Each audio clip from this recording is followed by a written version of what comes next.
Halo semuanya, perkenalkan saya Okto Hamzah. Pada video ini saya akan mencoba menjelaskan satu chapter yang berada dalam mata kuliah komunikasi bisnis, yakni socialization process. Nah, sebelum kita mulai dalam sedikit penjelasannya, kita mungkin bisa lihat dulu video berikut ini untuk membantu kita semua memahami apa itu socialization process atau proses sosialisasi. Ya, inilah videonya. Hi everyone, it's Yanis here, and in this video we will explore what is socialization. We are all influenced by our environment. That's why it is important to surround yourself with the right people in your life.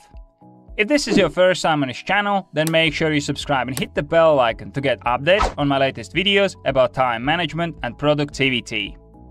Socialization is a process through which new members of society develop an awareness of social norms and values.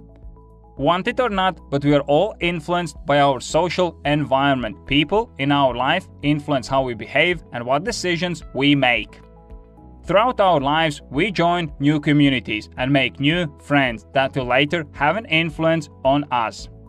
Socialization is usually discussed in terms of primary socialization, which takes place in our early years of life, and secondary socialization, which continues throughout people's lives. Primary socialization for a child is very important because it sets the groundwork for all future socialization in their life. Primary socialization occurs when a child is learning the attitudes, values, and actions appropriate to individuals as a member of a particular culture. It is generally influenced by the immediate family and closest friends. For example, if the child saw his or her parents constantly arguing, then that child might think that this behavior is normal and acceptable. Secondary socialization refers to the process of learning what is appropriate behavior as a member of a smaller group within a larger society. Secondary socialization takes place outside the home. This is where children and adults learn how to act in a way that is appropriate for the situation they are in. Schools require very different behavior from home, and children must act according to new rules. Then again, things change when you get your first job. There will be a new culture in your workplace, and you'll be learning new norms. What is important to remember that you can create your own environment if you build your own brand or business. I hope that you enjoyed this video and I was able to give you a quick summary of what socialization is and what influence it has on you. If you enjoyed this video, I would really appreciate if you could press the like button, as this will help the video reach more people and spread the message.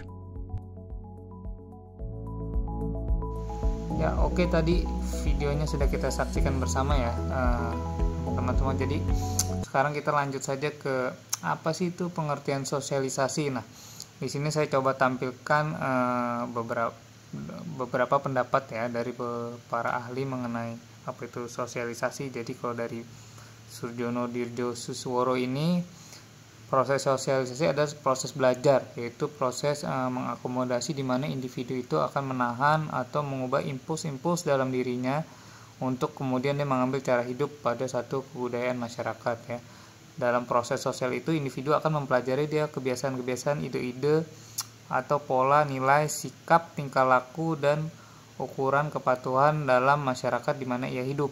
Nah, dimana pada akhirnya semua sifat dan kecakapan yang dipelajari dalam proses sosialisasi itu akan disusun dan dikembangkan sebagai suatu kesatuan dalam dirinya ya. Jadi akan melekat dalam dirinya ya. Kemudian dari Peter L. Berger juga menyatakan bahwa sosialisasi itu adalah suatu proses seorang anak belajar menjadi anggota yang berpartisipasi dalam masyarakat, seperti yang kita lihat dalam video sebelumnya ya, dimana dari mulai mereka kecil sampai dewasa, proses nilai-nilai itulah yang diserap akan membentuk seseorang dan bisa diterima dalam satu lingkungan. Nah, kita lihat dulu pengertian secara keseluruhan di socialization process itu ya. Jadi socialization is the process of preparing a person to fit into society. Jadi dalam hal ini adalah proses di mana seseorang menyiapkan diri untuk bisa diterima dalam satu society atau lingkungan atau komunitas ya. Dalam hal ini mereka akan mempelajari norma-norma, budaya, dan juga kemampuan yang pada akhirnya akan membuat mereka mampu fit in dalam satu lingkungan. Nah, kemudian ada berapa stage sih sosialisasi itu? Nah, kita lihat di sini ada 3 yang disebutkan di beberapa teori. Semuanya menyatakan 3 proses, yaitu pertama adalah primary socialization, start from infancy and influenced by the family members. Jadi pertama itu memang dimulai dari ketika kecil ya. Jadi ketika bayi sampai balita mungkin mereka akan dipengaruhi oleh nilai-nilai yang ada paling dekat adalah dari keluarga intinya. Kemudian kita masuk ke secondary socialization is influenced by the school, peer groups, and media. Jadi yang kemudian ketika anak sudah mulai masuk ke dalam tahap sekolah, bertemu dengan beberapa grup dan mulai bisa melihat media, ini juga membentuk norma-norma kepribadian si seseorang tersebut. Kemudian di stage terakhir adalah adult socialization. Nah, ini dipengaruhi oleh parenthood, pernikahan, dan juga karir di dalam satu organisasi perusahaan. Nah, ini stages dalam sosialisasi ya. Kemudian apakah fungsi sosialisasi dalam adulthood? Nah, dalam keadaan dewasa, sosialisasi ini biasanya dalam posisi adulthood ini mereka menanamkan norma, nilai, kepercayaan, dan juga perilaku yang akan sangat penting pada individu tersebut untuk mereka mengemban tugasnya ya kemudian dalam satu society. Oke. Kemudian di sini jadi kita akan masuk bagaimana ini akan membentuk budaya dalam satu organisasi ya. Biasanya ada 3 tahap.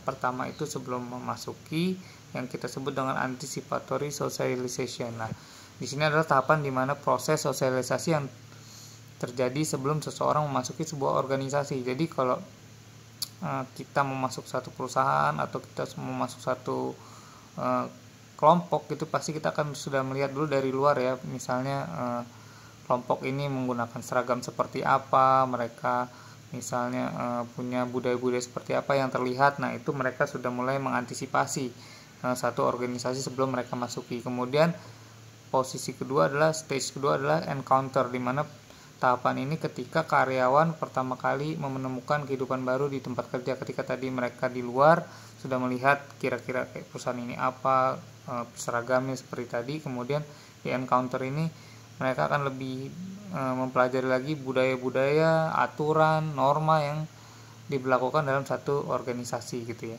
tempat kerja. Dan kemudian yang terakhir ada metamorfosis. Di sini adalah tahapan ketika karyawan atau seseorang telah benar-benar bertransisi dari orang luar menjadi orang dalam satu organisasi atau perusahaan. Nah, ini yang kita sebut dengan 3 tahap dalam proses sosialisasi.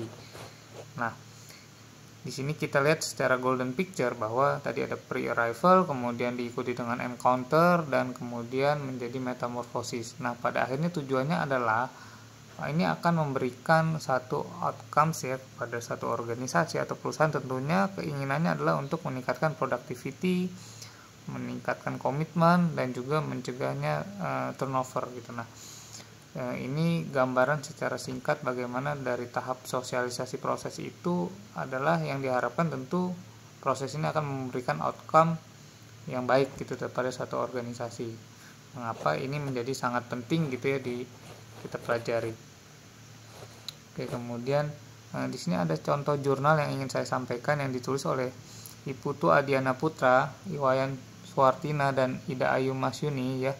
Di sini adalah dengan judul Pengaruh Manajemen Waktu, Gaya Kepemimpinan Transformasional, dan Budaya Organisasi Terhadap Kinerja Karyawan. Nah, di sini kita mau melihat satu variabel yang terikatnya itu kinerja karyawan yang dipengaruhi oleh 3 variabel lain, yaitu manajemen waktu, kepemimpinan transformasional, dan budaya organisasi. Nah, dalam penelitian ini mungkin saya akan lanjut. Ternyata diketahui bahwa hasil uji cobanya ketiga variabel ini berpengaruh positif ya gitu. Nah, dalam hal ini 3 variabel ini tentu sangat dipengaruhi oleh proses sosialisasi dan budaya satu perusahaan ya. Jadi bagaimana proses sosialisasi akan membentuk seperti kebiasaan bekerja, kecepatan bekerja, gaya kepemimpinan, dan juga budaya organisasi. Nah, inilah yang akan membentuk kinerja karyawan. Jadi kita lihat di sini bahwa secara penelitian pun disebutkan bahwa ini sangat berdampak terhadap kinerja karyawan. Nah, bagaimana hal ini tentu juga dipengaruhi dari proses awalnya di sosialisasi proses tersebut. Oke. Di sini juga kita melihat sosialisasi dan dampak budaya organisasi yang dituliskan oleh Andre A. Harjana ya. Jadi kalau kita baca kembali bahwa sosialisasi adalah proses pembelajaran orang tentang meneliti tali-tali tambang, proses seseorang memperoleh indoktrinasi, latihan dan proses pendidikan tentang apa yang penting dalam sebuah organisasi.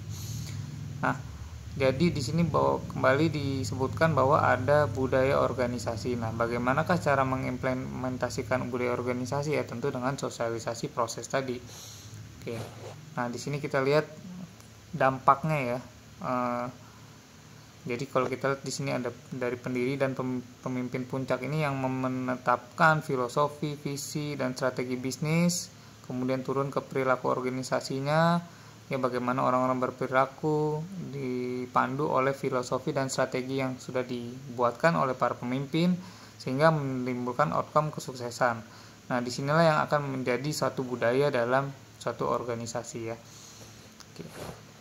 Dan untuk contoh kasusnya saya akan coba di perusahaan asuransi Multi Artaguna ya, dimana di sini kita melihat mereka mempunyai satu nilai budaya yang disebut dengan one team gitu ya. Di sini disebut integritas, teamwork, excellent, achievement oriented dan moving forward. Jadi kalau kita lihat mereka selalu menerapkan ini sebagai satu nilai yang menjadi tolak ukur utama di perusahaan gitu ya. Jadi proses sosialisasi di sini terus dilakukan berulang kepada karyawan, baik dari karyawan yang baru masuk, refreshment training dan baik secara visual ya. Kita lihat di sini mereka menerapkan budaya ini ya. Integrity itu mereka menerapkan satu kejujuran. Jadi di sini zero tolerance untuk seperti fraud dan segala macamnya.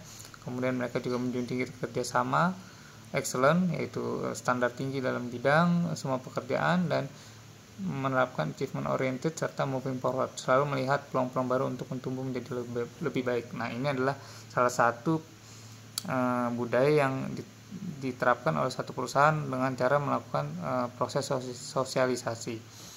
Oke. Mungkin secara kesimpulan adalah dapat disampaikan bahwa corporate culture merupakan sebuah nilai, kepercayaan, keyakinan, dan norma yang menjadi ciri dalam satu perusahaan. Semua anggota perusahaan wajib untuk mengikutinya. Tidak hanya itu, sebuah culture dalam perusahaan juga menjadi kode etik yang berlaku.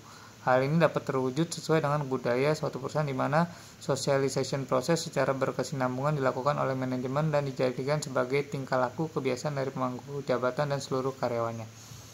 Oke. Demikian sedikit penjelasan saya mengenai apa itu socialization proses, dan semoga ini menjadi bermanfaat bagi kita semua.